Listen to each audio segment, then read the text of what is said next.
Hey guys, it's Fred and Sheila McCoy with the Hatfield-McCoy Museum in Liberty, Kentucky.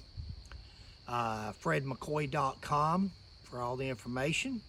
Sheila's behind the camera. Hi guys. We're doing the story on American Vendetta by C Crawford.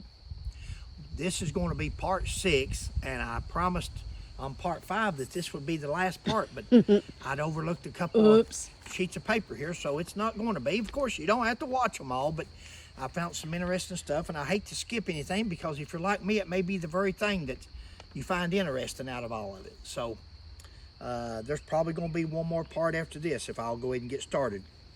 Okay. C Crawford begins one chapter with, "The murderers are at home." I talked with the murderous Hatfields and their version of the feud. That's what C Crawford called them. The murderers are at home. And I talked with the murderous Hatfields and got their version of the feud. Sounds like C Crawford had seen and heard enough to see where the problem lay and who was the daddy of it. Narcissism is a terrible thing. It didn't matter to Devil Anse Hatfield if it was good attention or bad. As long as he was in the spotlight, he loved it.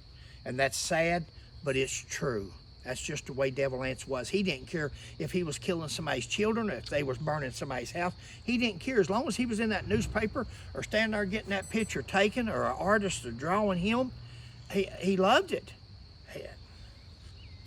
Okay. TC says, on Sunday, I had a long talk with Elias Hatfield at the Logan County Courthouse.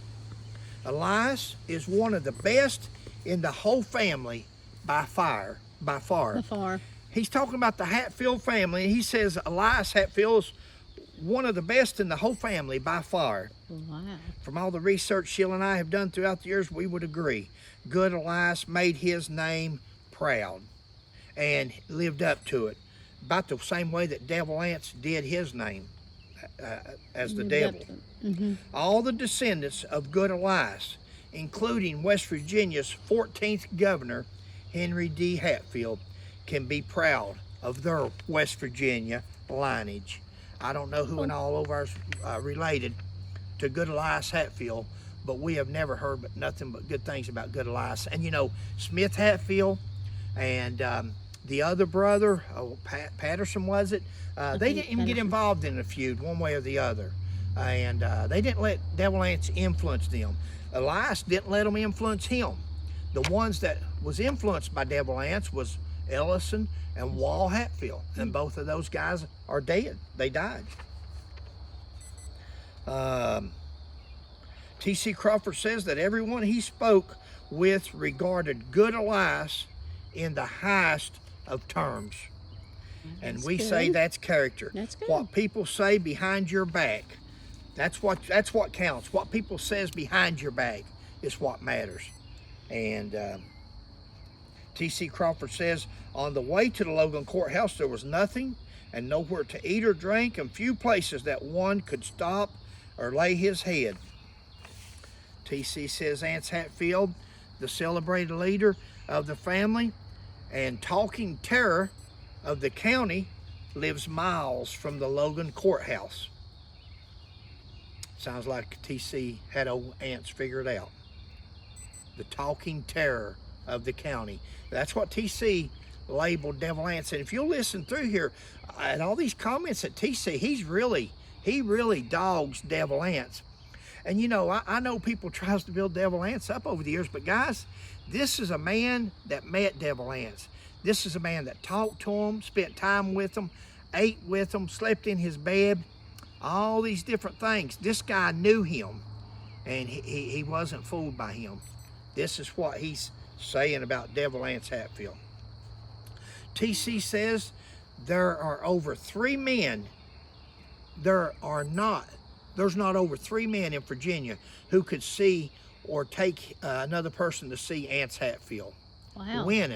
Winning I got. Charlie Sheen, winning. Who wants to live like that? In fear, hiding out. He may not have lost children like Randall and Sarah did, but he suffered. Nobody could even come and visit Anse Hatfield Said there wasn't but 3 men that probably could come to his place and see him or bring anybody to meet him.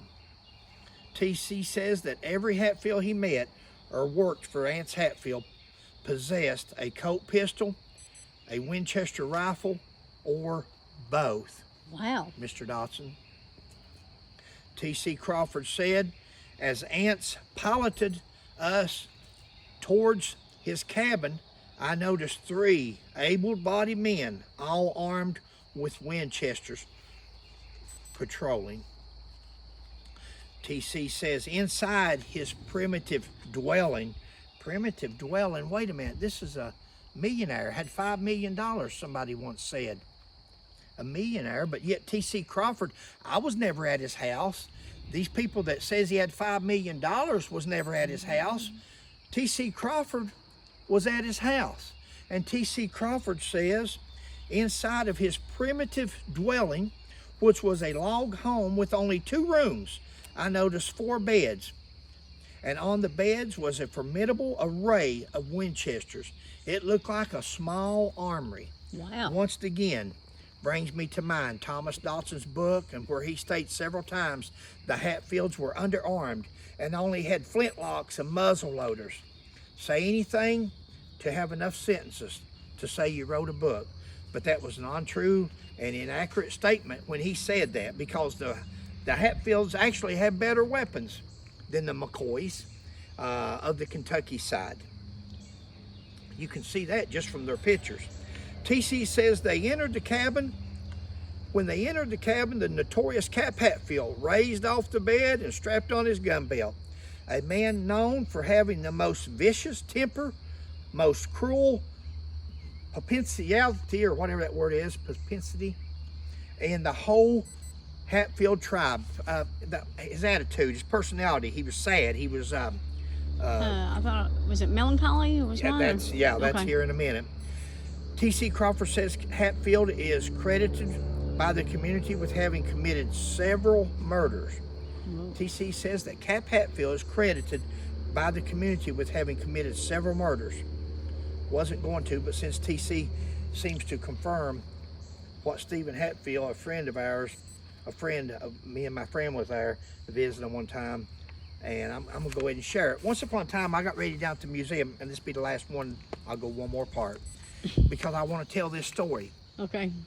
I wasn't going to, because I said down at the museum the other day, I said, I got all kinds of stories on Stephen Hatfield, or on Cap Hatfield that Stephen told us, but I don't guess I'll ever tell them because Stephen's not here to, but I'm sure there's somebody out there, especially the newspaper editor there in Dwight Wimpson at the Logan Banner. Okay. I don't know him, but I know Stephen Hatfield knew him, and Stephen talked highly of him, and Stephen told him, I think, about the same stories that he told me and my Hatfield friend that was there on that particular day. And Stephen told us that this one story that I felt interesting.